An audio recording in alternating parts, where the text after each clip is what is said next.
Alright, so you've looked at lots of different kinds of one-step equations. One-step equation, if you're adding, you subtract. If you're subtracting, you add. If you're multiplying, you divide. If you're dividing, you multiply. One thing I saw, do something basic. I have 6x is equal to 18.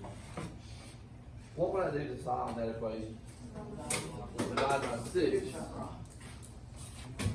So there were some people that I saw that you were dividing by 6x. So if you divided by 6x, then 6x divided by 6x would leave you with a 1 on this side, right? And so what I'm trying to do is I'm trying to leave just x, so I just divide by 6. And then I divide by 6 on this side, because if I try to divide 18 by 6x, I can't even do that. So you're only dividing by the coefficient, just the number in front of the variable. And then of course, x is equal to 3. So I just thought about that whenever I was looking at papers. All right, so today on page 46, it says equations with more steps.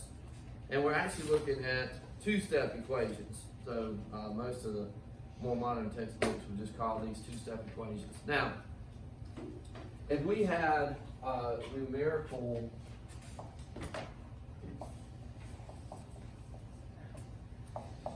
expression, and what did a numerical expression consist of?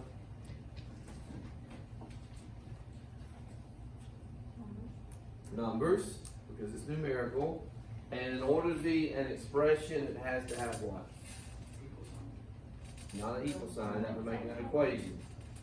At least one operation, right? So an expression, if it's numerical, it's numbers, and it has to have at least one operation. All right, so let's say we had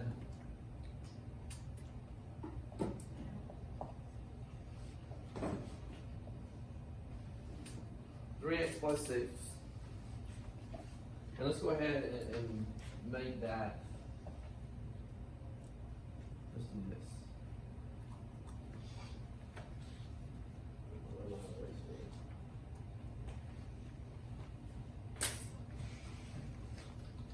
That was actually an algebraic expression, right? Because I put a variable in there. Let's say 3 times 12 plus 6. All right? So if we're going to evaluate that expression, what will we do first? 3 times 12. 3 times 12, so 36 plus 6. 36 plus 6, 42. Alright, so we evaluated that expression, used order of operations, and we did multiplication first, and then we did addition, right? But now, let's say instead of it just being an expression, let's say that we had 3 times x plus 6 is equal to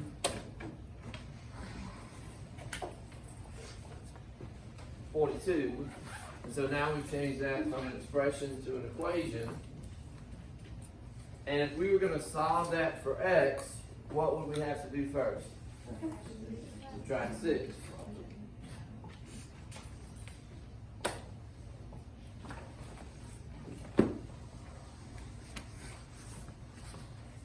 And then I'll do what?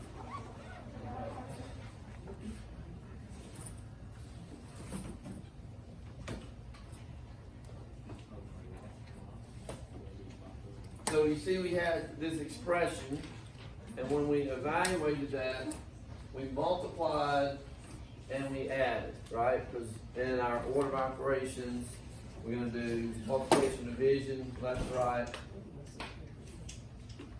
and addition and subtraction, left to right, right?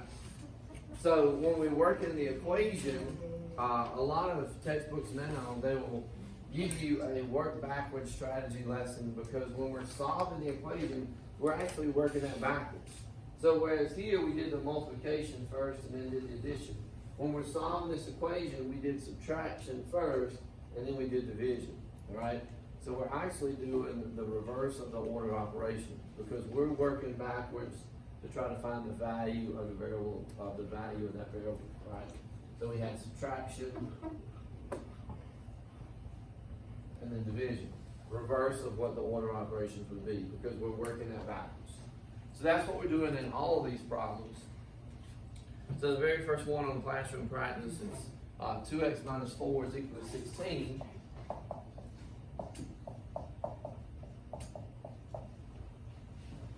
All right, so we're going to do the addition or subtraction first. So what would I do first there? And 4 to both sides. And again, we talked about this last week, that with an equation, I can do whatever, as long as I do it to both sides. But here, I'm trying to cancel out the 4, right? So negative 4 plus 4 is 0, cancels out. 2x is equal to 20, and then I do what? Divide.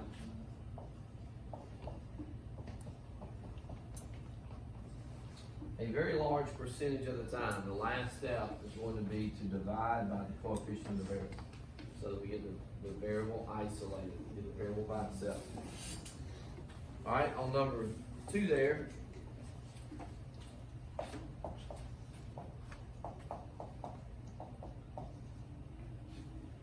So what's my first step going to be to solve?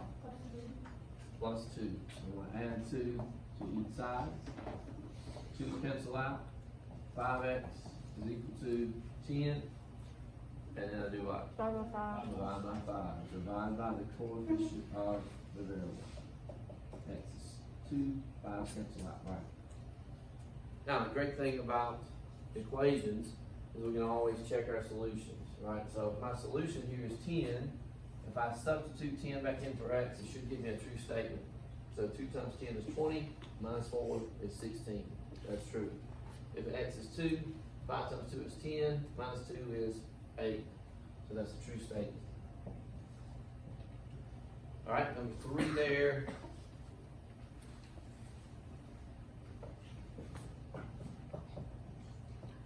So the first step, I'm going to do what?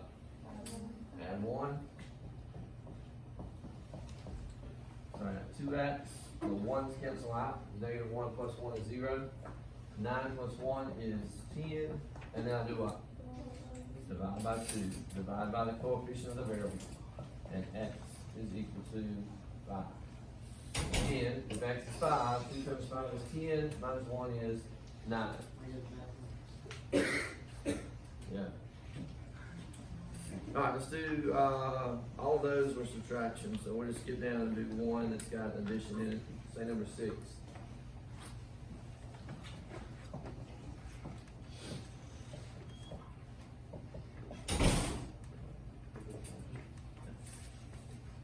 All right, so number 6, what do I do first?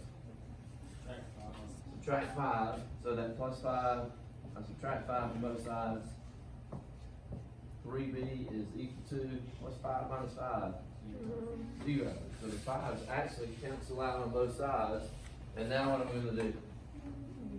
Divide by 3, divide by the coefficient of the variable. And what is 0 divided by 3? 0. What is 3 divided by 0? Not possible. Not possible. All right? So I can't divide by 0, but 0 divided by anything is going to be 0. All right, what about number 8 there? What do I do first? Subtract 3, so 11 minus 3 is 8. And then what would I do? Divide by 8, and 8 divided by 8 would be 1. So P is equal to 1. That's another thing, on your assignments that I was looking at, a lot of you, like, if it came out to be x is equal to 10, you just work this out, and then you just give me 10. Alright? Go ahead and put x is equal to 10. Okay? So, that variable is equal to that number. Alright? All of those, they continue with some more of those on the top of page 47. But all of these are just two-step equations. So I'm either going to add or subtract, and then I'm going to divide. Any questions? All right. The assignment's going to be on page 48 because on 55 through 62, they actually want for you to write the equation and then solve it. So I want for you to do some of those. So let's start with, say, 40. Let's go 40 through 62 even.